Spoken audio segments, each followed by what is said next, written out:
Olá, estamos começando mais um Vale Entrevista especial eleições e hoje nós recebemos aqui na sede do Jornal Vale o candidato à reeleição na Prefeitura de São José dos Campos, Felício Ramute. Muito obrigada pela disponibilidade do senhor. Eu que agradeço a oportunidade, falar um pouquinho das propostas, como a gente pensa e o que a gente pretende fazer para a cidade nos próximos 4 anos.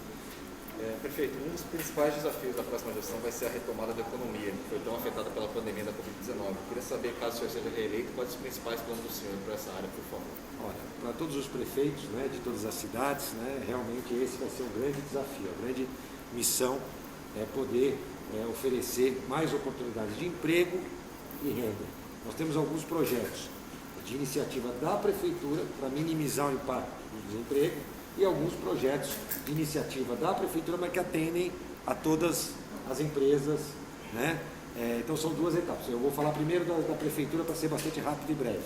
A gente tem ampliação do Pró-Trabalho, tem sido um grande programa, beneficiou mais de 2.000 pessoas, mais 1.000 vagas no Pró-Trabalho, que é aquele programa de bolsa, R$1.000, qualificação, 1 dia por semana, e a pessoa presta serviço para a Prefeitura.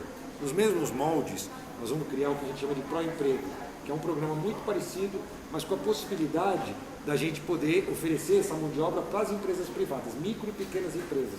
Então ajuda os dois lados, ajuda a pessoa desempregada e a empresa que passa a ter esse benefício. Claro que nós vamos fazer uma aprovação na Câmara para isso, poder usar esse profissional auxiliando, ensinando e ao mesmo tempo ele servindo uma mão de obra para as empresas. E o Agente Cidadão, os jovens de 16 a 19 anos, é um programa também com uma bolsa, um valor menor, para os jovens ficarem 4 horas, Tem gente que chama de alistamento civil, a gente acha que na verdade não é nada disso, é uma oportunidade para os jovens poderem aprender uma profissão, um relacionamento, sair um pouco daquela rotina escola, casa, poder ter essa oportunidade de abrir os seus horizontes, por isso que a gente chama de agente cidadão, e ainda ajudar em casa, porque ele vai pegar uma renda e levar para casa. Além disso, benefício de ISS, Nós estamos, a ideia é o nosso projeto também do Centro de Convenções, uma nova simplificação do ISS, Centro de Convenções, estímulos, claro, para os projetos de startup, para que a gente possa continuar abrindo empresas no prazo de 24 horas. São José ia bem, só para a gente encerrar, até março, com 1.000 vagas positivas, veio a pandemia, reduzimos nos últimos 2 meses, conseguimos criar 1.400 vagas, apesar da pandemia, mas temos um problema aqui na questão da Embraer, um problema muito delicado, que a cidade vai ter que enfrentar junto. Eu não tenho dúvida que estimulando geração de emprego e renda, a gente consegue seguir por esse caminho. E além dessa questão de retomada da economia, quais que devem ser as suas prioridades caso o senhor seja reeleito? Olha, sem dúvida a saúde e a educação são as 2 prioridades. Educação porque a gente entende que é assim que a gente constrói o futuro de uma cidade, o futuro do estado e do país. E saúde porque é uma necessidade de quem mais precisa, então essas continuarão sendo, nós vamos continuar investindo mais da metade dos recursos do orçamento da cidade em saúde e educação. Continuando a educação, as 6 creches que foram abertas aqui na cidade durante o seu governo, elas funcionam com vagas apenas em meio período. Isso gera reclamações de pais que trabalham, que não conseguem deixar os seus filhos, enfim. Queria saber por que isso foi uma promessa do senhor na campanha de 2016. Queria saber por que essa promessa não pôde ser concluída exatamente desta maneira. Olha, tem um equívoco na sua avaliação. Aliás, é isso, como a gente faz uma boa gestão, vem justamente disso. A grande maioria das vagas que nós criamos nas creches não foram nessas 6 creches, foram nas outras creches que nós ampliamos. É que não é obra nova e às vezes não aparece, mas como gestor não estou preocupado com isso, de ter que cortar a fita e inaugurar. O grande e maior número de vagas que nós criamos em creche não foram nessas 6 creches, foram na ampliação das escolas de educação infantil e creche, por todas as... Aliás, foram mais de 44 escolas e creches ampliadas. Nós aproveitamos a mesma estrutura administrativa, diretora, gerente e fizemos mais salas adjacentes. Claro, onde existia terreno para isso. São muitas e muitas ampliações que nós fizemos. Mas ainda assim, 40% das vagas, então, portanto, nós criamos 40% de vagas em ensino integral e 60% de vagas em ensino parcial, na mesma proporção que a cidade já tinha. Nós não mudamos absolutamente nada em relação a isso, mas as novas creches foram criadas, as que nós construímos, em meio período. O que nós queríamos era zerar a fila de creche. E creche tem um erro de avaliação. Também, claro, para nós creche, para nós não. creche é um direito da criança, não é um direito dos pais. É a criança que tem direito à creche. Os pais que têm direito à creche em período integral, para nós, são aqueles em vulnerabilidade. Imagina você, um pai e uma mãe empregada, né, e um pai e uma mãe desempregada. Qual família deveria ter o direito à creche? Para nós não é o pai e a mãe empregada, é o pai e a mãe desempregada. Pode ser que aquela criança não tenha nem onde se alimentar. E a creche em período integral é fundamental para essas famílias. Depois, né, que a gente cumprir com a vulnerabilidade na creche em período integral, aí pode ser para a mãe trabalhadora, que é um segundo passo. Então, nós continuamos com as vagas em período integral na mesma proporção que existiam e ainda conseguimos sim cumprir a nossa promessa de zerar a fila de creche. Isso é histórico para a cidade, a gente entende que foi a melhor decisão e vamos continuar oferecendo creche em período integral, como sempre fizemos, para quem mais precisa. Além disso, vou dizer a vocês, hein, grande fraude, sempre tivemos fraude nas vagas em período integral. Eu faço uma declaração que trabalho na sua casa, você faz uma declaração que trabalha na minha, a gente levava na creche e dizia que era mãe trabalhadora. E nós dois passeávamos no shopping. E para a educação fica muito difícil controlar isso, senão ela não vai fazer, ela vai fazer fiscalização em vez de fazer educação. Então nós mudamos esse critério, estou muito convicto que fizemos a coisa certa. Próximos 4, 5 anos, 5 a 8 anos, o que vai acontecer é que vai sobrar vaga em creche e vai faltar casa do idoso, né? Por incrível que pareça. Provavelmente creches estarão sendo fechadas. Então nesse ritmo pode-se ampliando inclusive as creches em período integral. Mas muito mais importante era poder ter dado a oportunidade, foi o que a gente fez, de sociabilização e de desenvolvimento cognitivo para as nossas crianças. Ninguém agora em São José, nenhuma criança começa a sua vida 2 passos para trás da outra. Todas têm a mesma oportunidade. Lembrando, creche em período integral, metade do período não tem o acompanhamento dos professores, só do agente educador. São atividades recreativas. A atividade pedagógica sempre acontece em 5 horas, seja na creche em período integral ou na creche em meio período. E, prefeito, entre abril de 2018 e dezembro de 2019, o governo apontou que a obra do Arco da Inovação seria financiada com recursos do BID. Ao menos desde agosto de 2009, a prefeitura já sabia que o BID havia rejeitado esse pedido. Essa é uma informação que a gente foi sabendo depois, né? Eu gostaria de saber do senhor, se o senhor reconhece que houve uma falta de transparência nesse caso, como é que o senhor analisa essa questão? Olha, vou voltar a dizer, o recurso que foi usado para o Arco da Inovação foi o recurso do BID. Se não fosse, a gente não teria dinheiro para fazer. Nós mostramos isso, eram recursos do BID direcionados para uma questão que nós trocamos. Claro, sempre que a gente puder dar maior transparência para ter uma maior, até hoje, e tem gente que talvez tenha dúvida, né, por conta disso, mas vou repetir aqui, os recursos do Arco da Inovação foram usados. Eu gostaria que não, eu gostaria de ter usado o recurso da prefeitura, era sinal que a gente tinha dinheiro, mas não, precisamos usar, nós tivemos que usar os recursos do BID, não diretamente, mas utilizando as operações financeiras do BID, poder ter acesso a um dinheiro para poder construir o Arco da Inovação. Mas, só para complementar, sem dúvida, quanto mais transparência, se não houve esse entendimento, é porque faltou comunicação. Então a gente podia ter melhorado, sim, a comunicação nesse sentido. Candidato, ainda na obra do Arco da Inovação, foram feitas diversas críticas por parte do Ministério Público, da Defensoria Pública, inclusive até perícias judiciais apontaram alguns apontamentos feitos. Alguns deles como que ela tem capacidade de absorver apenas 12% a mais de veículos em um cenário em um cenário diferente, que fosse realizada apenas uma otimização semafórica, e apontou também um teórico prejuízo ao transporte público, com aumento no tempo de viagem.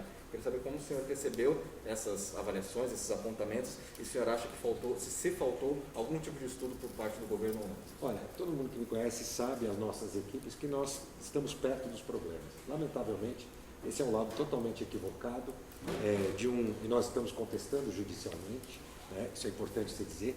Isso é o que apontou a pessoa que fica lá em São Bernardo do Campo e nem sabe, por exemplo, que os semáforos lá já são semáforos inteligentes. Uma das solicitações que esse perito fez foi que era importante instalar semáforos inteligentes no Arco da Inovação. Ele só esqueceu que nós já tínhamos os semáforos, ampliamos os semáforos inteligentes, inclusive no semáforo. Então, eu acho isso é fácil uma pessoa fazer um laudo a quilômetros de distância, talvez nunca tenha vindo para São José dos Campos para acompanhar de perto.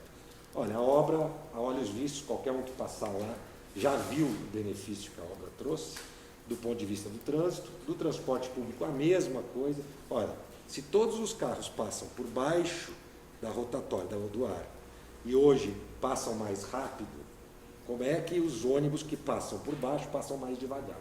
Seria impossível isso acontecer. Então não tem o menor sentido essas colocações, por isso que a gente está, mais uma vez, se defendendo do ponto de vista da oposição. Eles estão no papel deles, né, pegar uma obra dessa, uma obra que devia ser orgulho, inclusive para os veículos de imprensa, acompanhando cada etapa da obra.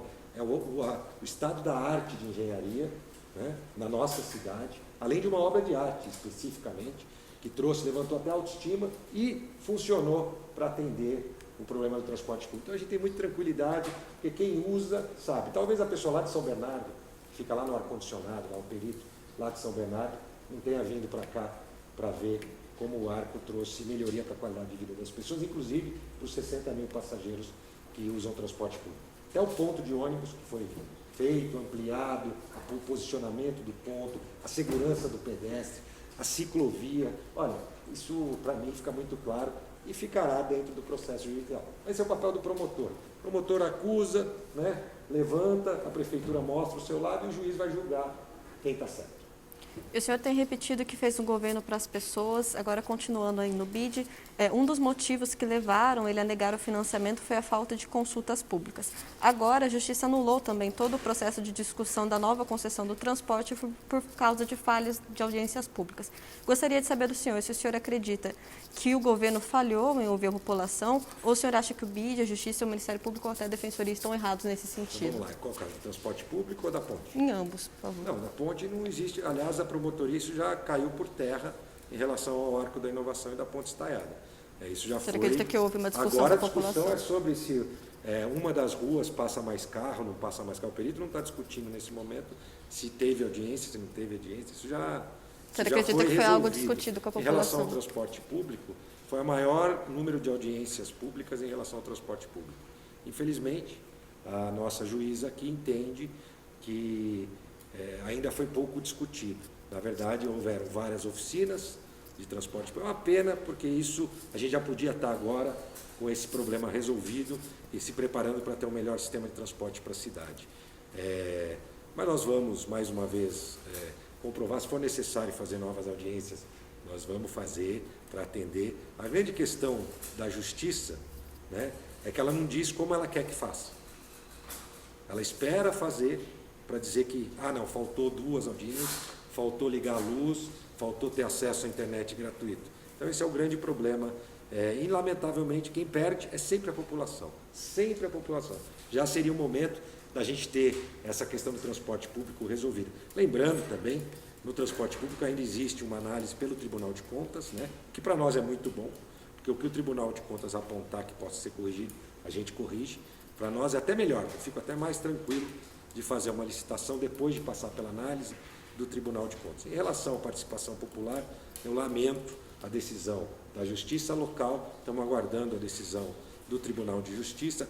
Liminarmente nós não fomos bem-sucedidos em poder levar o processo adiante, mas a gente aguarda a decisão final do Tribunal de Justiça. E o prejuízo, quem sempre vai pagar é a população, lamentavelmente. Já era a hora da gente ter aquele transporte público que a população quer ter e que nós já desenhamos e que ela merece ter, já que fazem 12 anos que a gente tem essa licitação, está na hora da gente renovar com mais conforto, mais veículos. Foi tudo isso que a gente apresentou em relação ao transporte. Vale lembrar que essa mesma juíza impediu um reajuste de tarifa que depois de 5 meses o Tribunal de Justiça entendeu que nós estávamos corretos, né?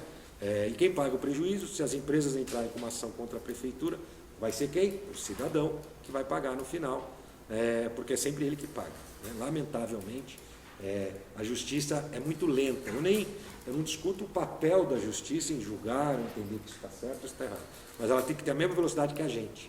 Uma das características reconhecidas pelo nosso governo é que nós somos ágeis, rápidos, fazemos as coisas na velocidade que o mundo moderno precisa. Infelizmente, a justiça impede que isso aconteça. Se ela decidir logo, a gente vai e arruma outra opção. O que não pode é ficar ver o caso do banhado aí. Nós vamos talvez levar anos para resolver um problema que, por mim, já estaria resolvido. Exato. A pandemia acirrou uma polarização ainda maior entre o governador João Dória e o presidente Jair Bolsonaro. Então, o governador ele defendia um isolamento social mais rígido, o presidente ele defendia da retomada da economia. Aqui em São José, a prefeitura tentou fazer um processo de reabertura anteriormente, chegando inclusive a supor, né, fazer uma diferença ali ao plano de São Paulo, que era o governo do Estado. A minha pergunta é um pouco mais no aspecto político.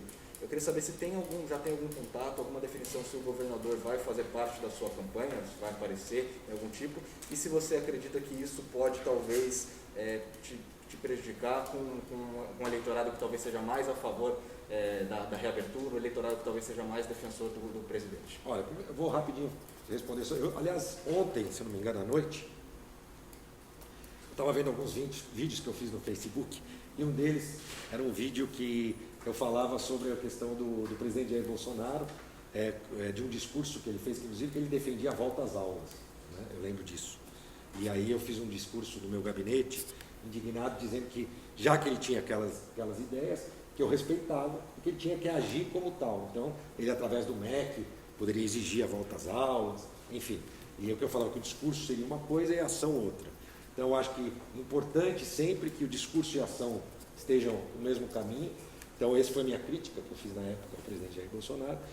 Realmente, a falta de um direcionamento em relação às ações, às vezes com um discurso dúbio, falando uma coisa, mas agindo em outro sentido, dificultou, né, o dia a dia do combate à pandemia. Depois tivemos a questão do Plano São Paulo, que eu acompanhei de perto e que no primeiro momento foi muito importante, eu sempre repeti, os primeiros 20, 30 dias do Plano São Paulo foram importantes para um fevereiro de arrumação. Ninguém sabia como seria enfrentar essa pandemia, do ponto de vista dos médicos, né? Os médicos não sabiam, a população não sabia. Então, aqueles primeiros 30 dias foram muito importantes. Nós rapidamente conseguimos comprar respiradores, a nossa equipe médica de alta qualidade do hospital conseguiu se adequar, as UPAs, fizemos todos os trabalhos necessários e, a partir daí, começamos, inclusive, a defender que os nossos dados e as nossas análises fossem utilizadas com o conhecimento da nossa equipe técnica e não do Plano São Paulo. Aí entrou um momento de polarização específica e pontual, onde eu também fiz declaração, até publiquei um artigo no Vale sobre a questão do tecnocrata, e acho que o Plano São Paulo seria muito importante para as cidades que não têm a estrutura que nós temos no comitê de enfrentamento, a estrutura técnica dos hospitais privados, enfim, seriam muito importantes. Aí, chegando agora à questão política, o governador e até o presidente da República sempre são bem-vindos na cidade. O meu papel não é fazer oposição a um ou situação a outro, e ele sempre será bem-vindo para participar, sim, da nossa campanha política, se assim ele entender. Vale lembrar que São José, independente do governador ou não, o nosso partido aqui sempre teve uma postura bastante independente, no sentido de fazer sua campanha de forma independente. A gente sempre, isso foi uma tradição nossa, a gente não divide as questões locais com as questões estaduais ou federais. Então, sim, será sempre bem-vindo. E eu sempre digo, e não vou deixar de dizer em campanha, governo Bolsonaro, auxílio emergencial foi muito importante nesse momento de pandemia. Hoje, 180 mil pessoas recebem auxílio emergencial. Recebemos a área que estamos fazendo a via esplanada do governo federal, há anos parada. A Dutra, eles entenderam que estavam fazendo uma licitação errada, que não havia as marginais, corrigiram, o ministro Tarcísio corrigiu. E a SPU nos doou a área da UBS. Governo estadual, distribuição de 30 mil cestas básicas, vindas do governo do estado. A linha verde, recursos 30 milhões para a linha verde, recursos para a via Jaguari, construção de 2 creches. Sempre eu vou reconhecer e vou olhar tanto para o governo federal como o governo estadual, se eles estão fazendo algo pela cidade. Enquanto tiver, eu vou sempre ressaltar. E o que eu não concordo, eu vou dizer também, tanto do governo federal quanto do governo estadual. E, prefeito, lá atrás, em abril, quando o senhor defendeu a reabertura parcial do comércio, a cidade tinha 3 mortes por Covid, né? Hoje, mais de 6 meses depois, a gente sabe que já são mais de 450. Gostaria de saber do senhor se o senhor acredita que seria possível ter evitado parte dessas mortes e aproveitar e pedir uma autocrítica sobre sua condução na pandemia. Olha, a minha autocrítica está nos resultados, né? O que a gente gostaria é que ninguém morresse, na verdade, de doença nenhuma. Como prefeito, eu gostaria muito que isso acontecesse. Mas, infelizmente, não acontece na nossa cidade nem em nenhuma cidade do mundo. E aqui já aproveito para me solidarizar com as vítimas, né? As mais de 400 famílias, né? Vítimas dessa terrível doença. Agora, resultado. Eu sou gestor e sou político. Como gestor, a minha parte de gestor é mostrar resultado. São José, entre as 30 maiores cidades do Brasil é a que tem menor número de óbitos por habitante. São José, entre as 15 maiores cidades do estado de São Paulo, acima de 500 mil habitantes, é a que tem o menor número de óbitos por habitante. Isso mostra que nós agimos corretamente com todas as nossas ações. Queremos continuar fazendo isso e queremos continuar com este bom resultado em relação aos óbitos. Então eu tenho convicção que nós fizemos o melhor e o resultado mostra isso. Que, repito, se você comparar com óbitos por habitante do Brasil, São José está abaixo do número de óbitos por habitante do Brasil. E se comparar com as maiores cidades do Brasil e as maiores cidades do estado de São Paulo, nós vamos ver que a população de São José fez sua parte e a prefeitura também. Vale lembrar, né? Construção de um hospital de rede, aliás, exemplo para o Brasil e para o mundo.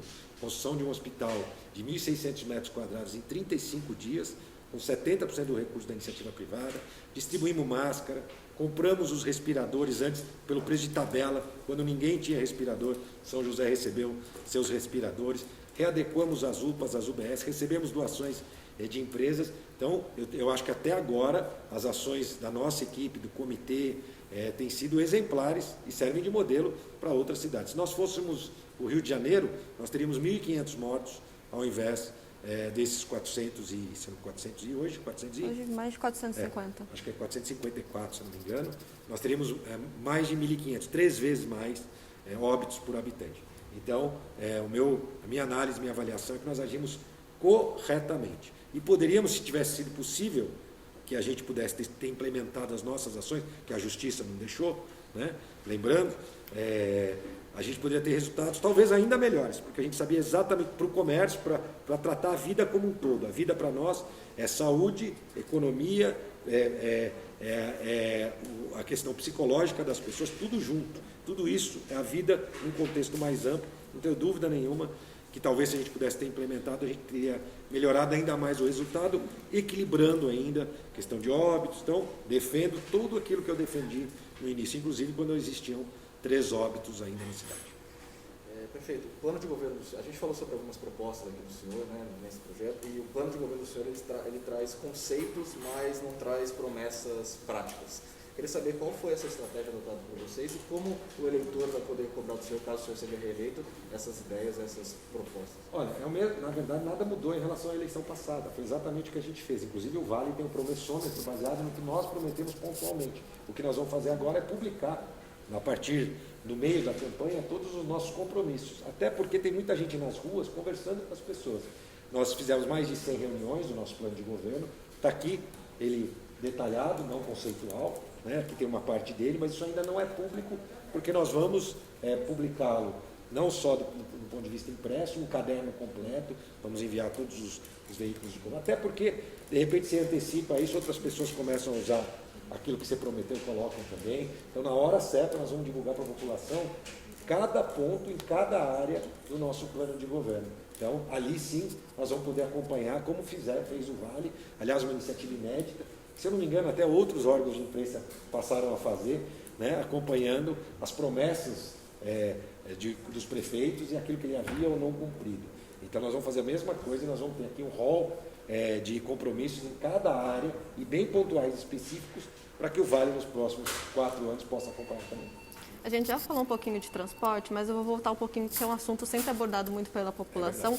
Eu gostaria de saber do senhor melhor um pouco a proposta em relação à concessão, à tarifa e também à linha verde. Ótimo, excelente. Bom, vamos lá. A nova concessão. A ideia da nova concessão, ela amplia o número de veículos de praticamente 200 veículos a mais, estou arredondando aqui, 200 veículos a mais, o que vai oferecer, inclusive, mais emprego, porque nós vamos precisar de pelo menos mais 400 motoristas para esses 200 veículos que nós vamos incluir a mais. São veículos de vários tamanhos, né? Temos as vans, os micro-ônibus, os padrões e os veículos articulados.